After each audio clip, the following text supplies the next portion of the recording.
Hi, Mark Wilf, owner Minnesota Vikings and Orlando Soccer.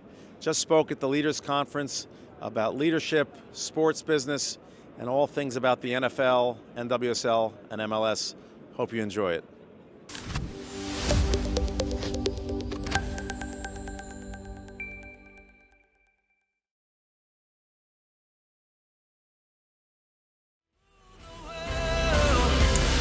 Welcome back, everybody. Now, next up here on the headline stage, we have a view from the other side of the Atlantic on leadership and international ambition. The NFL's global expansion continues apace. It's capturing headlines. But what does it really take to build a worldwide identity while also staying true to your roots? Mark Wilf is the owner and president of the Minnesota Vikings, and he is going to be here to share his journey from the values that have shaped his leadership philosophy to how the Vikings are taking their brand global. I'm sure you will have seen the fabulous scenes in Dublin. I'm biased, I'm from Ireland. I was watching on as Ireland hosted its first NFL game at the weekend. And Mark is also going to look ahead to this weekend where the Vikings will be playing here in London. He will explore the role of ownership in driving long-term vision, community impact, and also the crucial cross-border growth that is reshaping American sports. And I'm delighted to say that leading this fireside chat is Sophie Goldschmidt, who is CEO of US Ski and Snowboard. So everyone, please welcome to the stage Sophie and to Mark. I'm making moves.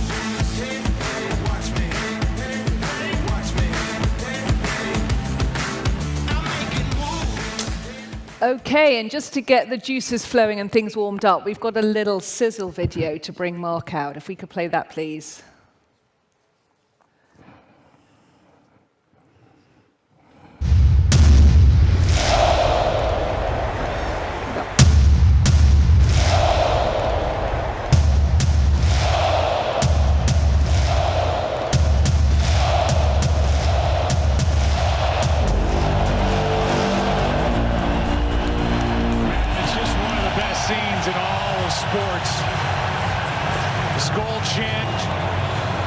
This started the right way.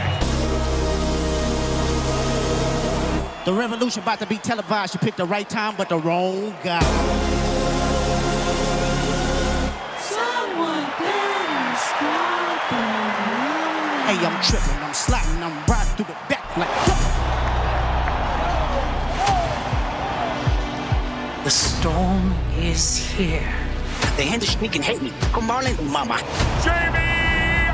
How many options you really got? I mean, there's too many options. I'm finna pass on this body, I'm John Stockton. Word to your mother! SKOL!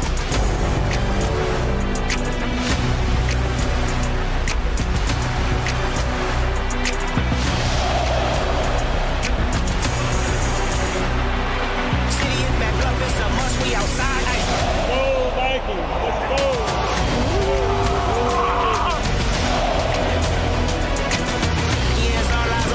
Send it up the block, ayy. Put the roll label on me, I'ma get them dropped, ayy. Speak cheap music and I won't pass the ox, ayy. How many stocks do I really have in stock, ayy? 1, 2, 3, 4, 5 plus 5, ayy. Our Minnesota Vikings! They not like us. They not like us. They not like us. They not like us. They not like us. They not like us. Let's go!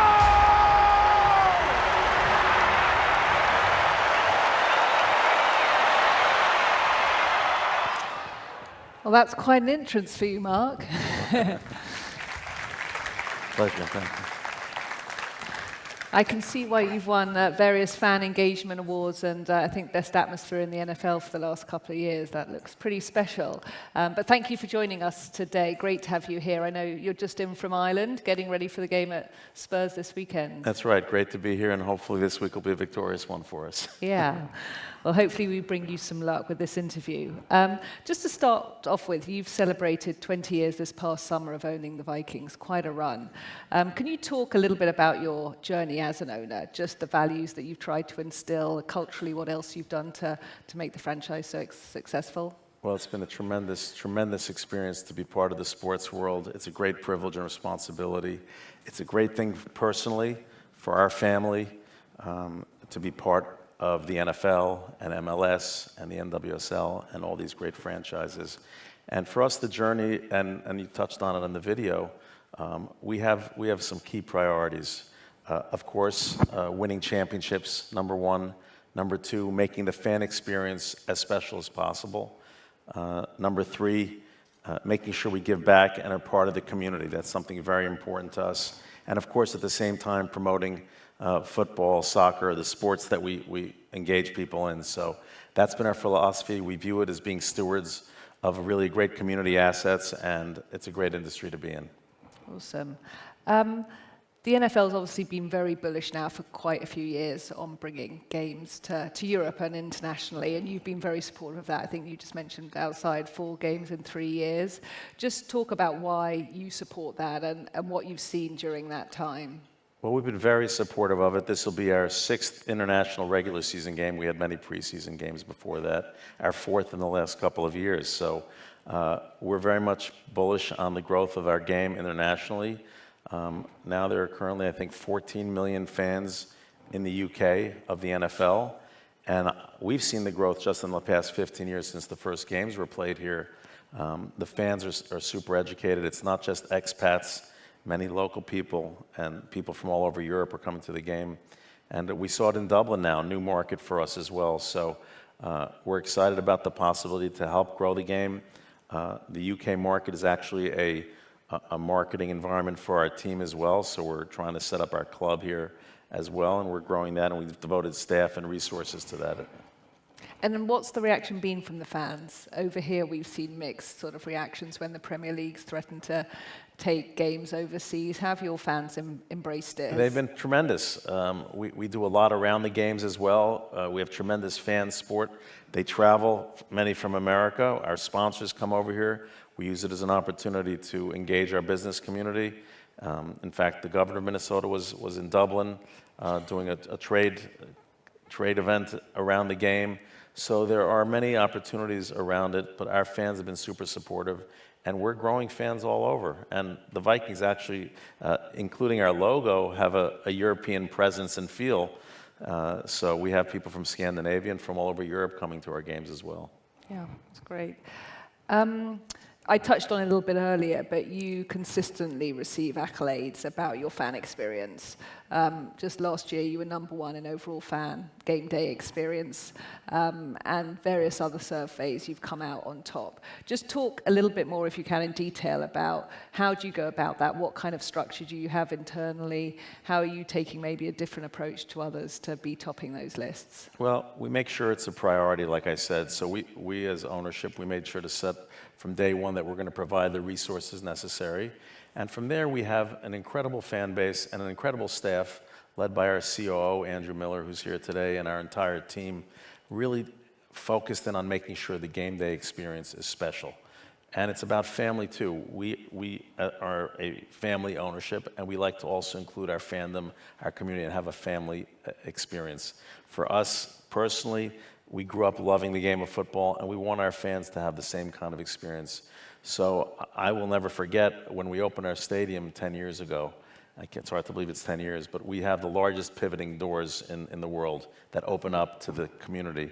And I remember fans, diehard fans for 40, 50 years with tears in their eyes, seeing the magnificence of the stadium and the building and the emotion that they had, saying, you know, this is where I can come and bring my family and be entertained and be together. So we make that experience very important. Our fans are all in their seats by the opening of the game. We're the #1 on that because people want to see the show. It's a fan experience around our culture, around our team, and around our heritage. And we make the effort, and the production's big, but it's also something where we make sure we're family-oriented all the way around, including our players and staff. That's interesting. Yeah, I live in the States, and I'm fortunate to work with a few Vikings supporters and fans. And look, everyone here has a passion for sports, so we're used to being around that. But it does run deep. I mean, they are talking about it pre- and post-game for days. And it's interesting what you just said about that family connection, too, because it's the whole family is gathering, kind of at a level that I haven't really experienced before. So, yeah, well done. That's what's unique to sports. I mean, we're in the real estate business, and no one's asked me about a shopping center in 21 years. So that's the kind of energy and excitement sports brings to people. Yeah. Let's talk a little bit about a couple of the other teams you own. You own an MLS team and also an NWSL team, both in Orlando. The NWSL team won a championship recently. Congrats on that. Just talk about how that came about, how you chose what sports to get into, why those teams, why that area, obviously not in Minnesota. Any insight on that would be great. Well, I think for us, the team environment is a huge part of sports, and that kind of experience you have, not just the players on the team in the locker room and the coaches, but an entire organization, even an entire community and a fan base pulling together like that. And I think American football for us was very personal and passionate. Soccer as well. I grew up, my kids all played soccer growing up, and even though it's not the primary sport in America, it's also got a team environment that's very special as well, and where communities go around. So that's been a good fit. We started pursuing the soccer experience through Minnesota. We were not successful bringing a franchise to Minnesota. We were partners in the Nashville Soccer Club for a couple of years, and then when the Orlando opportunity arose, we decided to become the control owners in Orlando, and it's been fantastic ever since. And like you mentioned, the women's team is Supporter Shield and the championship the same year was a fantastic year last year, and that also brings the community together. And our men's team, both teams are in the deep playoff hunt right now, and I would say it all has the similarity of the excitement of being part of something bigger than yourself. And so as owners, we feel that. As staff, we feel that, and our fandom certainly feels that as well. Can you talk just a little bit about the opportunity for soccer, or football, as we might say over here in the US? World Cup next year. What do you see from a trend perspective? Are you as bullish as many on the growth potential over there? A lot of energy. I know we had the FIFA, the Club World Cup this summer, and some of the big games were very big, very widely attended and widely viewed. We're building a lot of marketing and energy around the North American World Cup next year. So the fact is MLS has, I believe, over 100 players in the league that are participating in the World Cup. So the MLS, the American League, was founded on the World Cup that North America had in the 90s, and we're looking for the same kind of catapult and energy in this World Cup coming up, as well as the Women's World Cup coming up in a couple of years. And sort of similarities and differences between your NFL franchise and soccer franchises, fan-wise, and just other areas? Well, clearly, the scale of it is very different, but some of the basics all remain the same. The importance on emphasizing fan engagement, food and beverage, all the basics you have to do to really attract fans and make the game competitive apply to both leagues. Obviously, the scale in the NFL is massive. Every game is a event watched by millions every week, and MLS is in a growth phase, as is the Women's Soccer League, and the idea is to keep growing it. And I think I'll give you an example, the Women's Soccer League. I think the previous session talked about it as well. Tremendous growth going on there. We have 40-50% yearly growth in social, over a 4 or 5-fold growth in new social media accounts, new TikTok accounts. So there's a lot of energy around the women's game, and the men's game. The level of play in the men's game has grown dramatically. Clearly not the Premier League, but certainly now in, I'd say, the second tier of leagues around the world. And so soccer fandom is growing dramatically in the United States. Pivoting a little bit just more to the business side, a couple of questions in that area. The difference in just overall model, business model and structure between the Premier League and the NFL. I mean, they're often compared rightly and wrongly to obviously very different type of setups, right, but so dominant in their own respective sports, relegation, promotion, salary caps, etc. Can you just give your thoughts on that, pros and cons to each? Anything the NFL you think could learn from what's being done over here and vice versa? Well, you touched on really the biggest differences. Certainly the relegation model, the NFL, that would be it's terrifying enough on a game day Sunday. I'd hate to think about being tossed out of a league for a bad game. So that's the primary difference. Also the fact that except for 3 hours on the field every week, we truly are a partnership as owners and as clubs. Best practices are shared widely. and some of the efforts, for instance, stadium construction. We have 7, 8 NFL teams now in the process of either significant renovations or new buildings. All that happens, we have a lot of financial programs in the NFL, like our G5 program currently, where we support each other with our ticket sales to promote construction, financing, and to help make these stadiums happen. So we're really partners on the field. I think maybe, I don't know enough about Premier League to judge or scale, but we certainly have a history, over a 100-year history, of working together off the field to grow the game, work with media partners, and now we're growing internationally. And the international piece is also a team effort. Every club has to give up home games, has to participate, and we do it willingly and eagerly, and I think most clubs are also very supportive.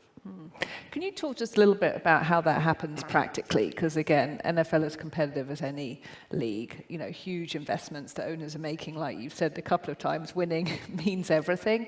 So how do you actually come together to work on some of these business initiatives? Is it at the ownership level? Is it working groups within your organization? There is that push and pull, and I think, you know, you see it where sometimes the NFL has a rich history of being a league and league first, and that's how we view it as ownership. But not every ownership comes in that way.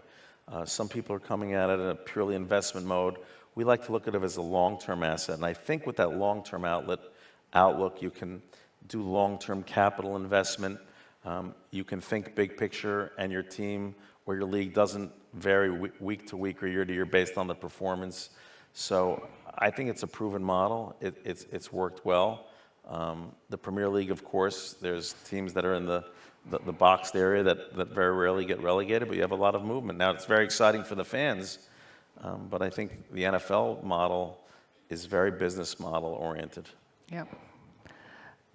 Just moving to sort of the other side of the business area for you. So you sit on a 200-acre mixed-use facility and sort of broader campus, Viking Lakes, I believe it's called. What's your vision as an ownership group around that? How does that sort of sit as a slightly standalone business, or is it completely integrated with the team? Well, we're a big believer that because of the power of the brand, that it can have some impact, and we're real estate people.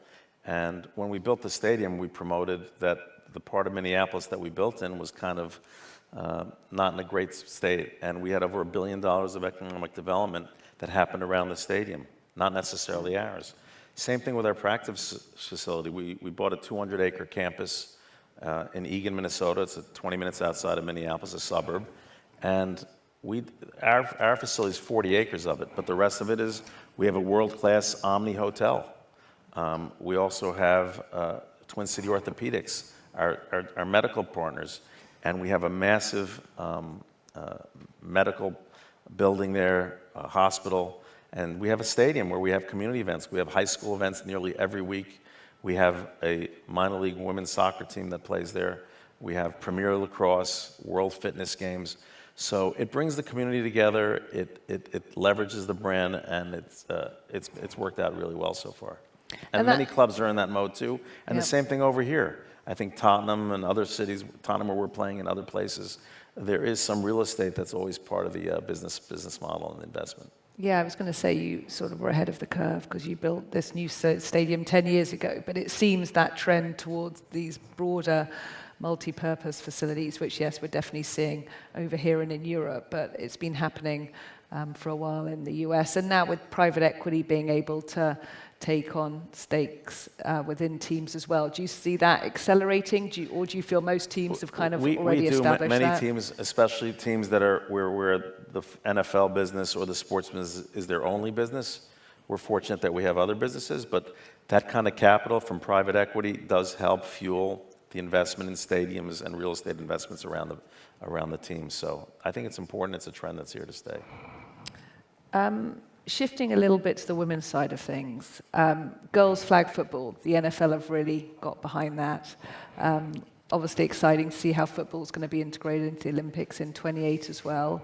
Can you talk a little bit about your philosophy around supporting sort of the women's side? Well, this is something we're very supportive of. The league has grown it as well. In fact, when we were in Dublin at the ambassador's residence, we had multiple Irish clubs that are playing flag football. So it's a way to grow the game internationally, particularly among girls. I think by age 14, the dropout rate for women in sports in America is double for boys. So it's a way to keep young women engaged in athletics and sports. There are over 500,000 young people, 7 to 17, that play flag football in the United States. And we've teamed in Minnesota with 51 high schools, and we've created a league, and so it's growing dramatically.